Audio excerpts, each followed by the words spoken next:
For NY Up at Syracuse.com, this is Matt Parrino joined by Ryan Talbot, and we are moving right along as we take a look at a number of top prospects heading into the 2019 NFL Draft.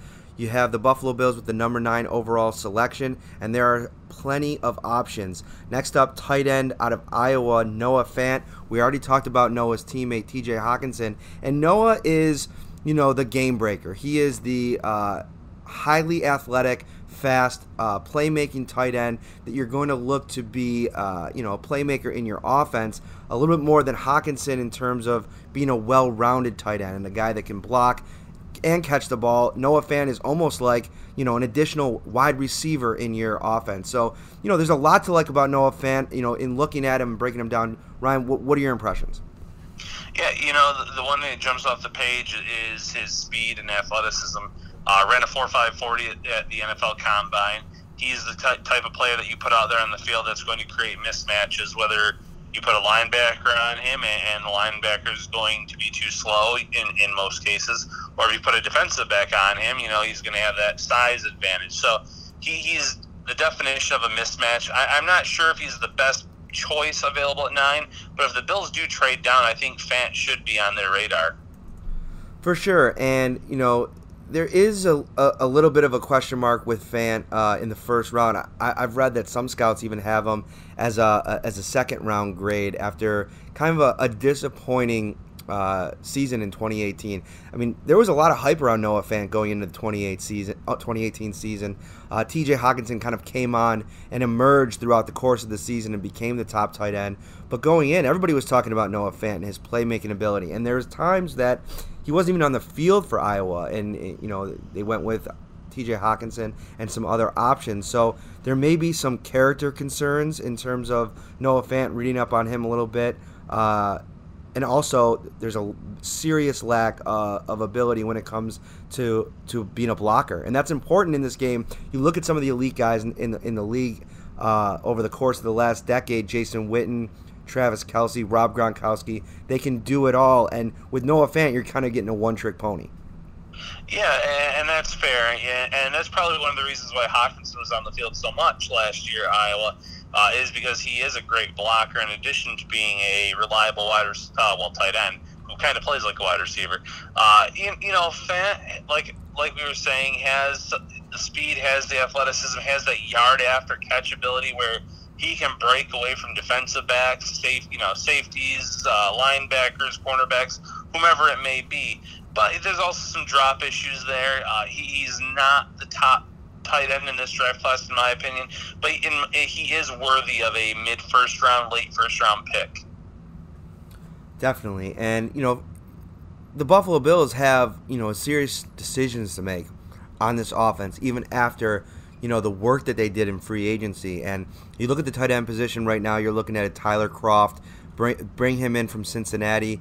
Didn't play much last year. 2017 was his real breakout year. You still have Jason Kroom on the roster. Logan Thomas is gone.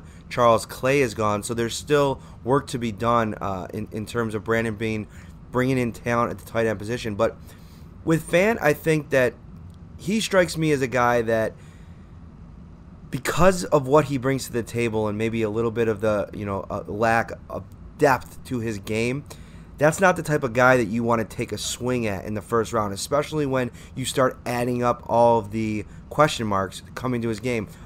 And you look at how deep this class is at tight end. You have a Jay Sternberger, later on Dax Raymond, a couple of prospects that, are getting some buzz in their own right. And I think that maybe you pass on Noah Fant unless, like you said, you really get a value by trading deep back into the first round.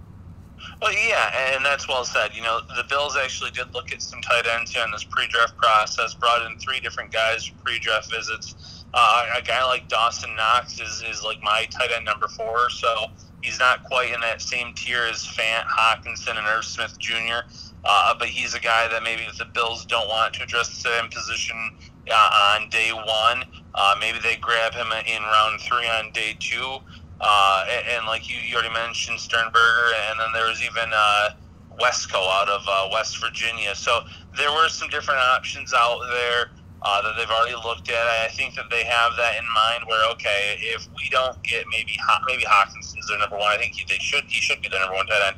If we don't go that route in round one, here are some fallback options where maybe in round two they say there's going to be some better players, most likely available at pick 40 that would jump ahead of whatever tight ends were left at that time. So, I think tight end is on their radar. You mentioned that they made some moves in free agency.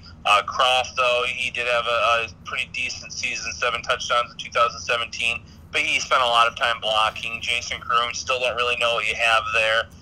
Very young tight end. He did show some gains here in his second season. And then obviously they brought in a converted offensive tackle in Jake Fisher, who, if he's going to stick on this roster, it'll be as a blocker. So they still do have that void there.